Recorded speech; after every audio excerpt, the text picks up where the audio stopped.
Pemium, le premier partenaire français pour investir dans les cryptos en toute sécurité, présente Sud Radio, les incontournables de la crypto-monnaie.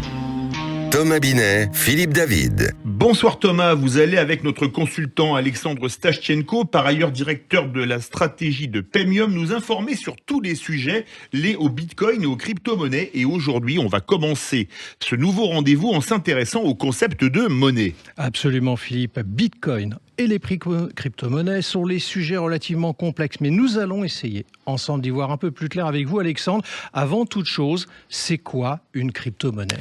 Les crypto-monnaies, Bitcoin par exemple, vous en avez déjà entendu probablement parler, comme 84% des Français selon un sondage Ipsos KPMG publié en mars dernier. Mais c'est peut-être un concept flou, car un actif virtuel, loin de nos préoccupations bien réelles. Et c'est normal, nous allons tenter de comprendre ensemble cette technologie et ces actifs dont l'émergence porte des enjeux économiques et politiques majeurs, et surtout puisqu'on parle d'épargne qui ont déjà convaincu une partie non négligeable des Français. Mais Alexandre, est-ce que l'on sait quand même combien d'entre nous possèdent des cryptos dans nos portefeuilles ?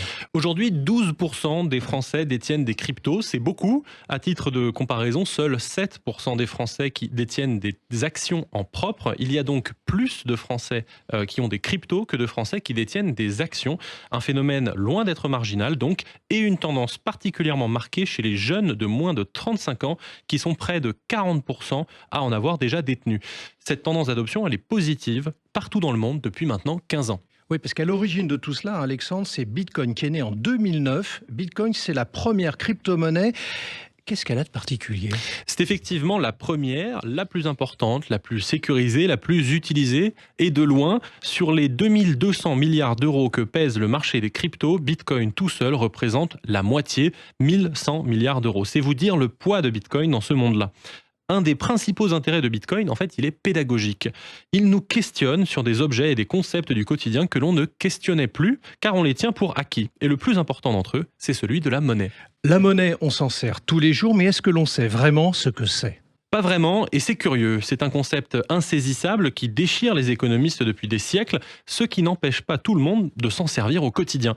La monnaie, c'est une solution à un problème économique émergent dans toute société sédentaire, la spécialisation des métiers et la division du travail. Mais pourquoi est-ce que la spécialisation et la division du travail nécessitent l'apparition de la monnaie ? Sans la monnaie, les seuls échanges possibles dans la société sont ceux qui surviennent lorsque deux personnes se rencontrent et qu'elles disposent exactement de ce dont l'autre a besoin. Une situation extrêmement rare qui conduit chacun à devoir pourvoir à minima à ses propres besoins essentiels, manger, boire, dormir, s'habiller, etc. Alors comment faire pour dépasser cette situation de blocage où chacun doit tout faire et être autosuffisant ? L'idée, c'est d'utiliser une marchandise en tant qu'intermédiaire d'échange capable de préserver sa valeur dans le temps, comme l'or, l'argent ou encore le sel, les épices, etc. D'ailleurs, ces marchandises ont laissé des traces dans notre vocabulaire moderne. On dit payer en espèces, c'est un mot qui nous vient des épices. Les termes salaire ou solde proviennent du sel et bien évidemment, l'argent vient du métal argent. Cette idée d'échanger une marchandise en tant qu'intermédiaire, elle est révolutionnaire. Chacun peut se spécialiser et devenir bien plus productif et échanger les surplus dont il n'a pas besoin contre de la monnaie qu'il pourra dépenser plus tard pour acquérir le produit du travail d'autres personnes. Alors si je comprends bien Alexandre, il peut les échanger contre de la monnaie et se servir de cette monnaie pour acheter des vêtements. Exactement, mais cet outil qu'est la monnaie, pour qu'il fonctionne bien, il est donc crucial qu'il remplisse parfaitement une fonction importante, préserver sa valeur dans le temps long. Et pourtant, si vous vous intéressez à la gestion de votre patrimoine, vous savez que les euros qui dorment dans votre portefeuille perdent chaque année de la valeur. C'est le principe de l'inflation. Voilà qui est étrange, l'outil inventé pour préserver sa valeur dans le temps est devenu celui qui structurellement perd de la valeur dans le temps. Alors, est-ce que l'euro est une bonne monnaie ? Je vous propose qu'on en parle la semaine prochaine. Merci Alexandre et Thomas. On se retrouve mercredi prochain pour un autre numéro d'Oser Investir, les incontournables de la crypto-monnaie. Et on vous retrouve également Thomas tous les dimanches matins dès 9h30 sur Sud Radio. Sud Radio, les incontournables de la crypto-monnaie. Thomas Binet, Philippe David. avec Pemium, le premier partenaire français pour investir dans les cryptos en toute sécurité.